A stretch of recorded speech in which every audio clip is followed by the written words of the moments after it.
What's up, guys? It's Will and Brian back with a somewhat weekly Beluga podcast brought to you by the team at Beluga.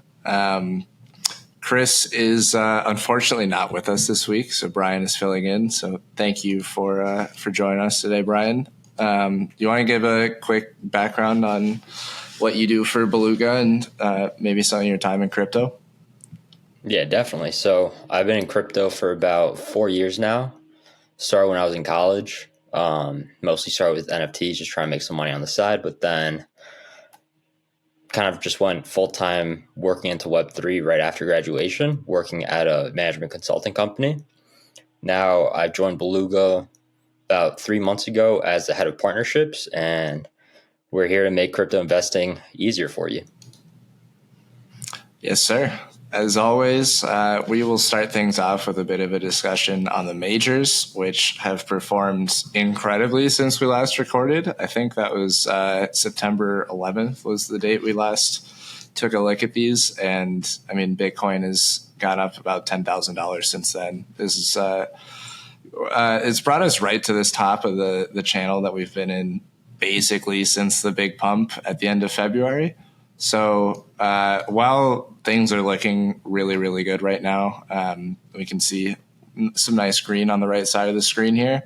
This is a big decision point for Bitcoin. I'm not much of a technical analysis guy myself, but a lot of people in the space happen to watch chart lines and stuff like this. And so seeing us kind of pausing right here at the top of the channel, I guess, is maybe got me a little bit nervous, but in the meantime, things are looking really good, and we're getting a bit of nice movement on ETH, which has been a really tough hold through basically this entire year since it's been underperforming everything. If we take a look at the ETH BTC ratio, I mean, this has just been down only basically since July 2022. So,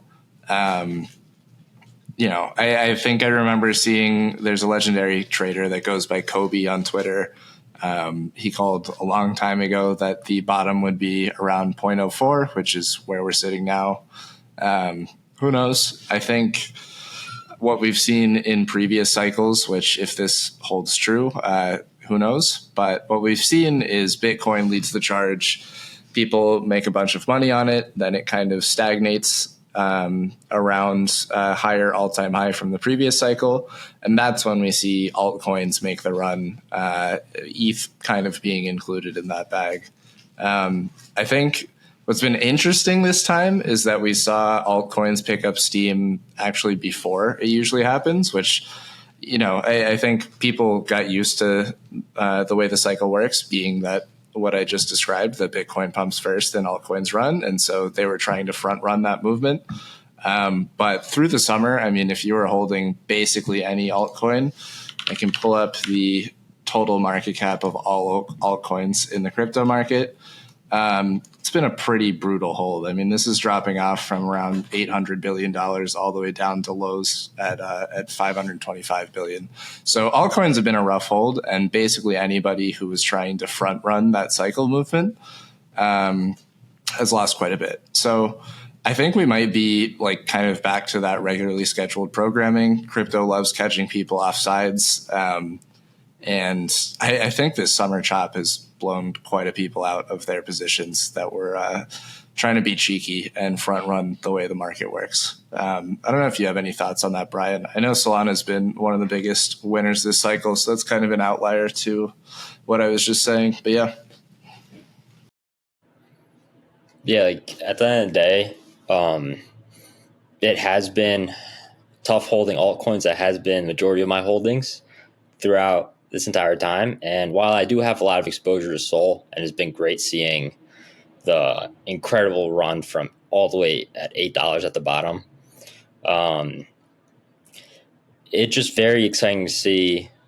I mean, I know that China recently unleashed a lot more liquidity into the markets, and things are kind of like looking bullish in my opinion. And at the end of the day, my goal is to play my alts and use that to grow my Bitcoin bag, because my exposure to Bitcoin is kind of minimal, to be honest. And I don't like that because Bitcoin is king. And to be honest, I'm young.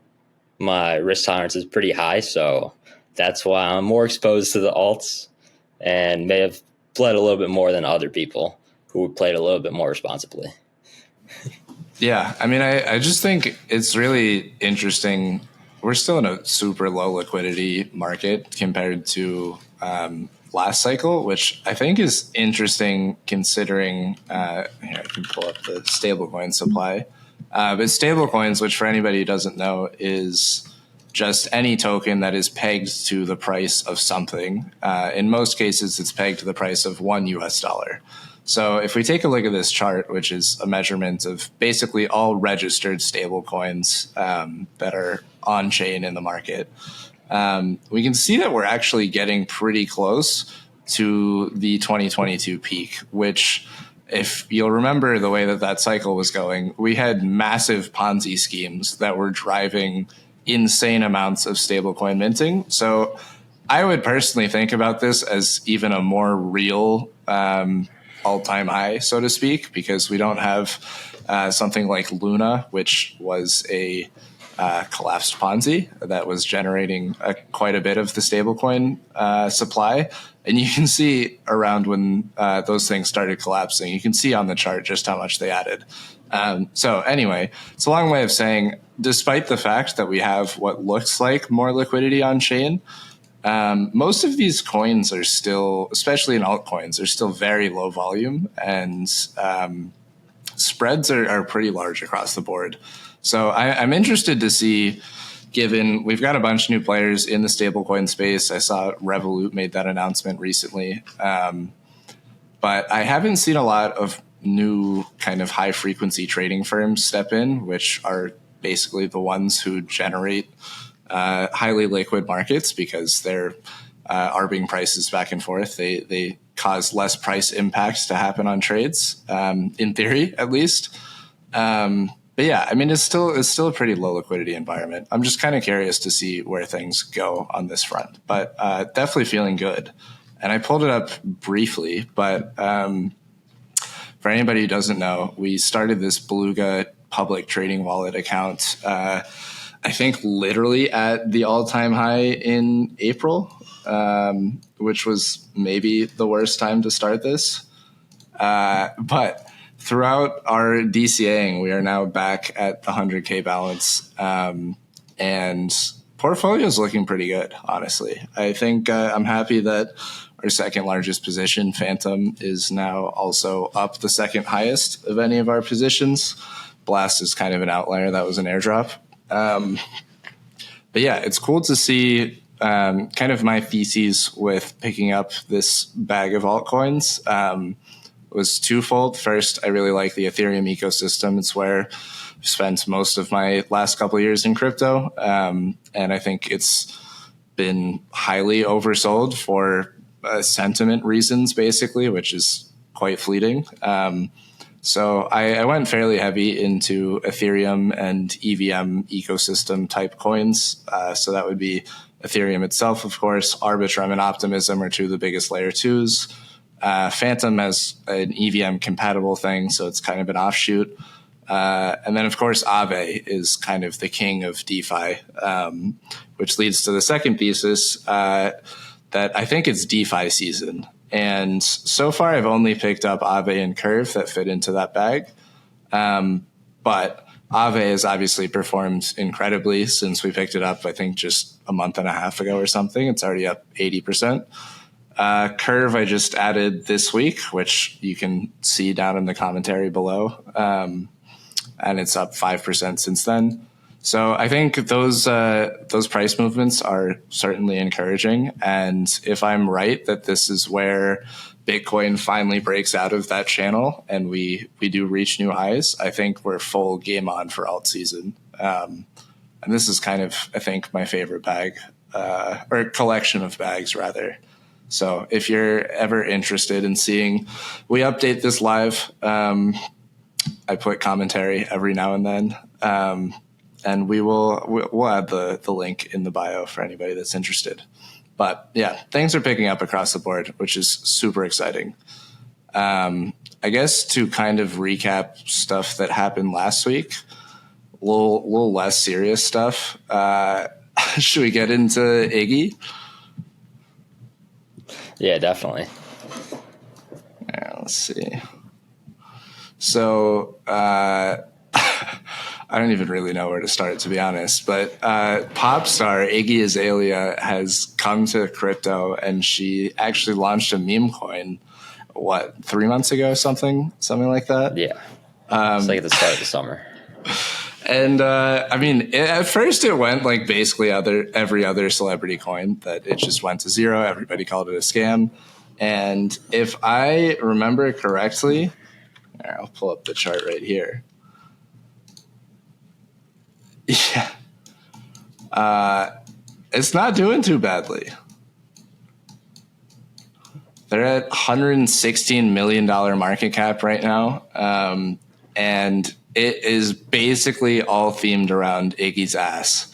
And she has just, she's transcended crypto meme coin trading almost. And yeah, I mean, this party was incredible. Brian, I'll let you give your thoughts on this. I've been talking a lot. I mean, it's just crazy.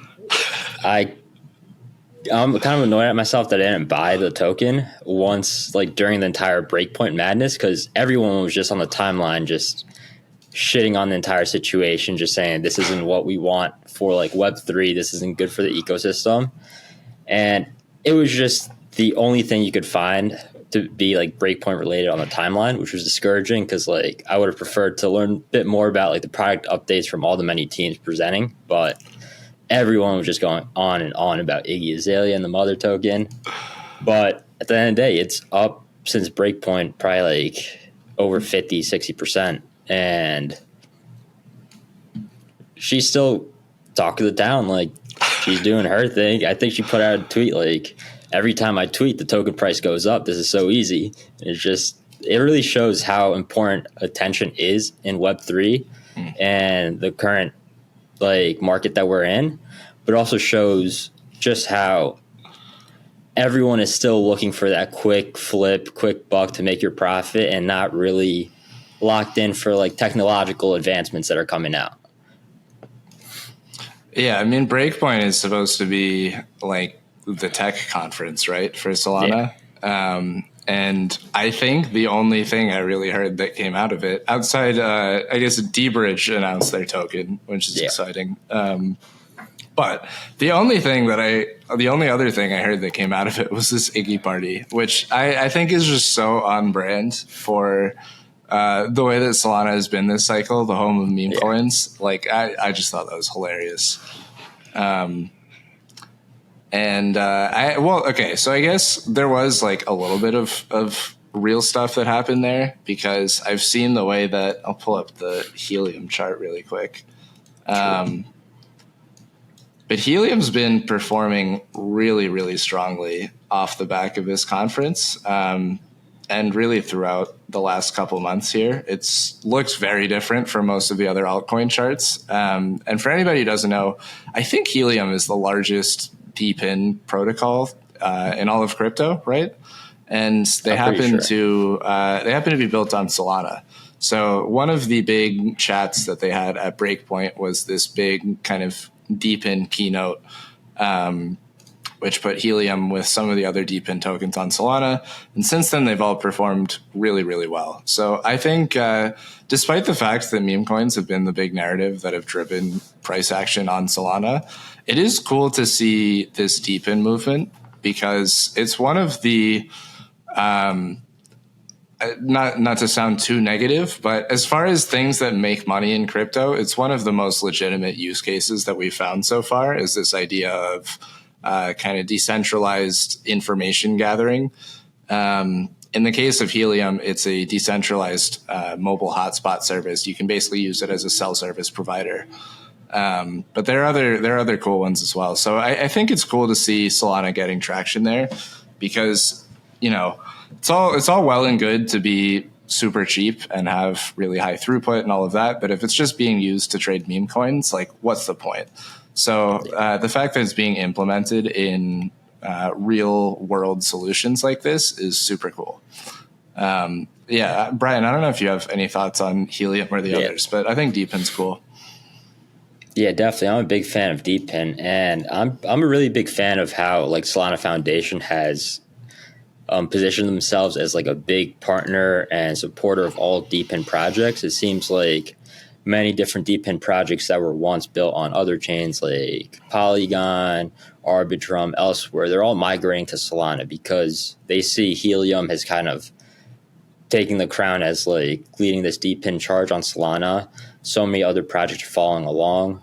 One upcoming token launch is Grass coming on Solana. I believe their airdrop tracker has been live for a while, and that's one that's gotten a lot of good hype over the past couple of months, and I'm excited to see how the Deepin industry grows.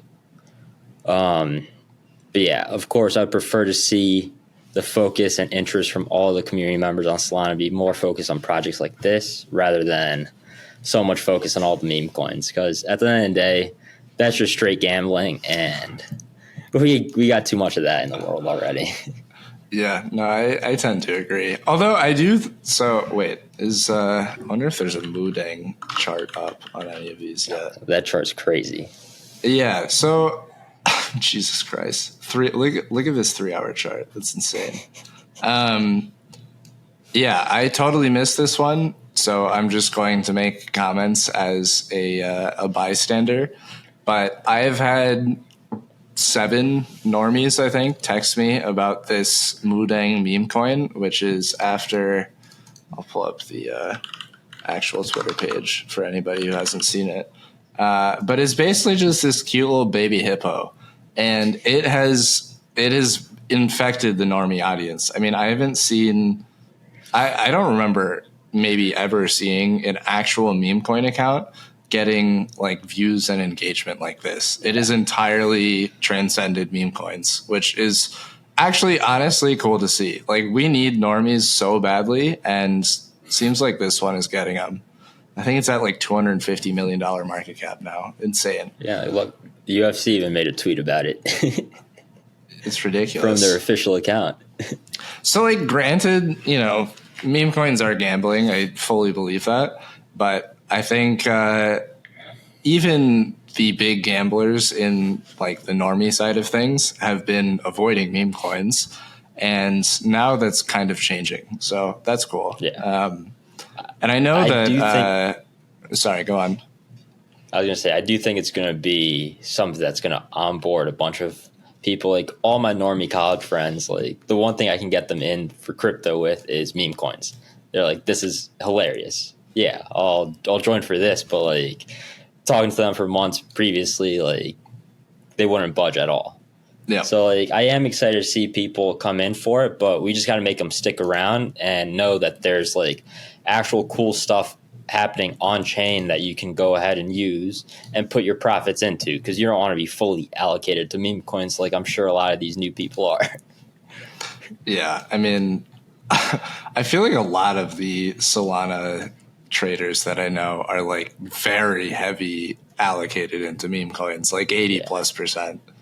I mean, this is another one of the big meme coin winners this week. This is not a Solana one, but one of the biggest meme coins of all time, Shiba, which is pumping because Japan's new prime minister's name is Ishiba. I don't know. I think this stuff is so funny. But like, meme coins are back. A lot of people thought they were dying. A lot of people thought a lot of coins are dying, but as always, they come back when you least expect it. But yeah, meme coins are definitely heating up. I know I was talking to the Moonshot team, which is like Robinhood for meme coins, more or less, for anybody who hasn't seen it. And they are hitting on-ramping records every single day, which is indicative of new money entering crypto, because normal crypto people would just send crypto to their Moonshot account when they're buying stuff. So that's cool to see. We actually have data indicating that normies are coming in to buy meme coins. So I don't think this industry is like going anywhere. I think meme coins are sticking around. I wish I still held more. I kind of moved everything into DeFi, but it is what it is.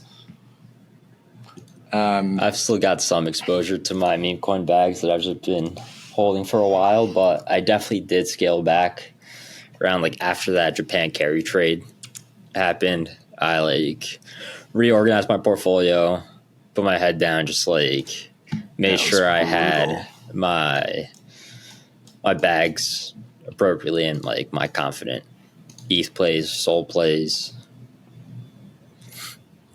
Yeah, that Japan carry trade was brutal. 25% on Bitcoin, and I think this was a day, basically. That carried a lot of people out on a stretcher. Yeah, it was happening like, I remember it started at like 10 p.m. or something like that Eastern, and like we were just watching it all happen. Japan markets open, and we were just like, how can I go to sleep right now with all this going on? Yeah, I don't think I really did go to sleep, honestly. Yeah. I was up most of the night, but I mean, hey, we're up a third since then. Yeah, we're back. We're back. I know. I really hope we got to break through this channel right here. That's what I'm watching. I guess kind of last thing to wrap it up, some more entertaining stuff that happened this week. Caroline Ellison, the former CEO and more importantly, ex-girlfriend of the infamous Sam Bankman-Fried, was finally sentenced this week, and she only got 24 months. I think I was pretty surprised to hear that it would be 2 years, considering I'd give her at least like 30% of the blame for what happened at FTX, considering her hedge fund blowing up is what kind of brought everything down. Yeah, I mean, people are talking about it here. They stole around, I think, $9 billion was the whole at the time that FTX collapsed. So, you know, if you average out $9 billion for only 2 years in jail, like it's not a horrible trade, I don't think. It's a great trade. I was pretty shocked to see it would be this small. I know that the one of the things the judge said was that he's worked, I'm paraphrasing here, but he's worked with witnesses for 30 years as a judge, or he's worked with people as a judge for 30 years, and he's never seen cooperation just like what Miss Ellison gave. So who knows who else she ratted out on? She gave up some info. I'm sure we'll find out eventually. CZ is getting out of jail today, which is exciting. They're going the opposite direction. But yeah, I'm pretty curious to see who else she ratted out, because it can't have been just on FTX. I feel like they already had them all, basically. I don't know. Like, only time will tell. We just got to see. Good thing is that all the depositors are being made whole, and I believe that they're all getting paid relatively soon, right? I think it's in the next 2 weeks, maybe. Yeah, they're all getting plus a 20% boost based on the valuation of the day it collapsed, which, you know, if we if we go back to that date, I think even Bitcoin is up. What, it was like November 2022 was when I think this was the candle. Bitcoin is up 300% since then. So the little 20% boost, I don't think people are too happy about, considering they'd be up 300%. But look, it's something. And I think more importantly, it's not like they're getting tokens back. This is not supply that's like about to get sold for profit. I'm sure some of it will be, but I think the majority of sellers, or at least people that would be leaving the ecosystem, probably sold their claims to people who were trading claims throughout this whole bankruptcy process. So to me, this is a huge unlock. I think it's like $12 billion or something that they're giving people back. This is a huge unlock of liquidity that's FOMOing super hard because they were locked out of the biggest bull run we've had so far in crypto. I think that means that they're likely not going to be piling it into stuff like Bitcoin. I think that's where we get some serious liquidity for the altcoin market, because at this point in the cycle, you're too late to catch a nice multiple on any of the big coins. So I think this is all just timed super well. The market's feeling really, really nice right now. We have more liquidity coming in. Stablecoin supply is nearing all-time high. I think things look really good, but we will see. Fingers crossed. Yeah, as always. Yeah, I guess we can kind of wrap things up there. Considering we're at about the 30-minute mark. Thank you to everybody who tuned in. Thanks for watching to the end if you're still here. As a reminder, Beluga tries to make trading easy for everybody. We do all the research and watch all the Twitter feeds and stay in the trenches so that you don't have to. And subscribe to the Beluga Brief if you're interested in following along. Later. See ya.